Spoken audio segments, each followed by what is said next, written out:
ओम नमो भगवते वासुदेवाय नमः। दोस्तों, आज हम पुत्रदा एकादशी की कथा सुनेंगे, तो इसे ध्यानपूर्वक पूरी जरूर सुने। युधिष्ठिर कहते हैं भगवान से, हे भगवान, श्रावण मास की शुक्ल पक्ष में जो एकादशी आती है उसका क्या नाम है? व्रत करने की विधि तथा इसका महात्म्य कृपा करके बताइए। मधुसूदन कहने लगे कि इस एकादशी का नाम पुत्रदा एकादशी है। इस एकादशी को पवित्रा एकादशी भी कहा जाता है। पुत्रदा एकादशी व्रत करने वाले व्यक्ति को पूजा के बाद श्रावण पुत्रदा एकादशी व्रत की कथा जरूर सुननी चाहिए।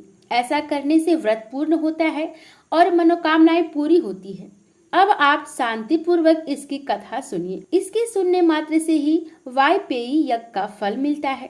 द्वापर युग के आरंभ में महस्मती नाम की एक नगरी थी, जिसमें महिजित नाम का राजा राज्य करता था। लेकिन पुत्रहीन होने के कारण राजा को राज्य सुखदायक नहीं लगता था। उसका मानना था कि जिसकी संतान न हो उसके लिए यह लोक और परलोक दोनों ही दुखदायक होते हैं। पुत्र सुख की प्राप्ति के लिए राजा ने अनेक उपाय किए, परंतु राजा को पुत्र की प्राप्ति नहीं हुई।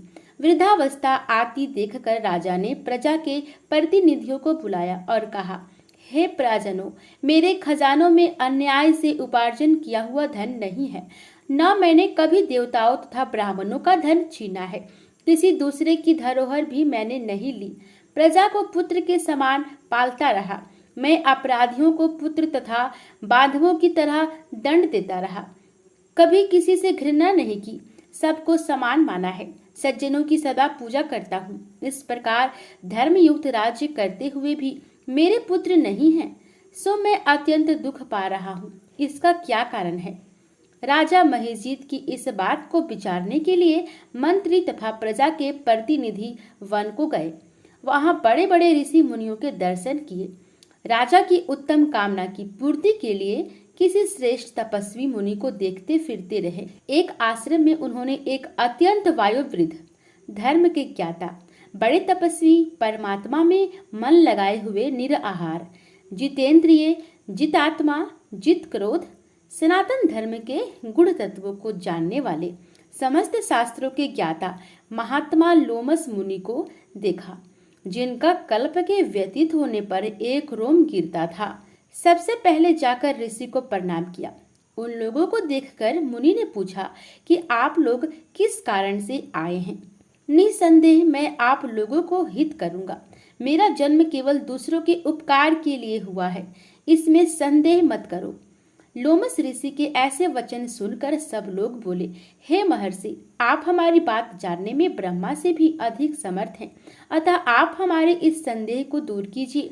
महिस्मती पुरी का धर्मात्मा राजा महिजित प्रजा का पुत्र के समान पालन करता है, फिर भी वह पुत्रहीन होने के कारण दुखी है। उन लोगों ने आगे कहा कि हम लोग उसकी प्रजा हैं, अतः उसके दुख से हम भी दुखी हैं।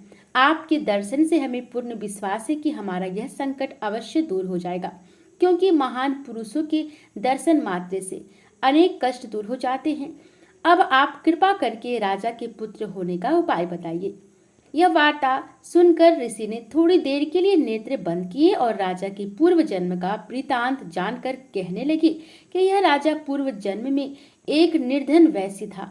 निर्धन होने के कारण इसने कई बुरे कर्म किए। यह एक गांव से दूसरे गांव व्यापार करने जाया करता था। एक समय ज्येष्ठ मास के शुक्ल पक्ष की द्वादशी के दिन मध्याह्न के समय, जबकि वह 2 दिन से भूखा प्यासा था, एक जलाशय पर जल पीने गया। उसी स्थान पर एक तत्काल की ब्याही हुई प्यासी गौ जल पी रही थी। राजा ने उस प्यासी गाय को जल पीते हुए हटा दिया और स्वयं जल पीने लगा। इसलिए राजा को यह दुख सहना पड़ा। एकादशी के दिन भूखा रहने से वह राजा हुआ और प्यासी गौ को जल पीते हुए हटाने के कारण पुत्र वियोग का दुख सहना पड़ रहा है।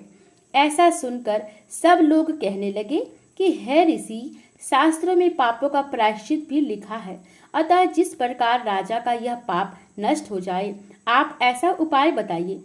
लोमस मुनि कहने लगे कि श्रावण शुक्ल पक्ष की एकादशी को, जिससे पुत्रदा एकादशी भी कहते हैं, तुम सब लोग व्रत करो और रात्रि को जागरण करो, तो इससे राजा का यह पूर्व जन्म का पाप अवश्य नष्ट हो जाएगा, साथ ही राजा को पुत्र की अवश्य प्राप्ति होगी। लोमस ऋषि के ऐसे वचन सुनकर मंत्रियों सहित सारी प्रजा नगर को वापस लौट आए और जब श्रावण शुक्ल एकादशी आई तो ऋषि की आज्ञा अनुसार सबने पुत्रदा एकादशी का व्रत और जागरण किया। इसके पश्चात द्वादशी के दिन इसके पुण्य का फल राजा को दिया गया। उस पुण्य के प्रभाव से रानी ने गर्भ धारण किया और प्रसव काल समाप्त होने पर उसके एक बड़ा तेजस्वी पुत्र उत्पन्न हुआ। इसलिए हे राजन, इस श्रावण शुक्ल एकादशी का नाम पुत्रदा पड़ा। अतः संतान सुख की इच्छा हासिल करने वाले इस व्रत को अवश्य करें। इसके महात्म्य को सुनने से मनुष्य सब पापों से मुक्त हो जाता है और इस लोक में संतान सुख भोग कर परलोक में स्वर्ग को प्राप्ति होता है। जय श्री हरि विष्णु। ओम नमो भगवते वासुदेवाय नमः।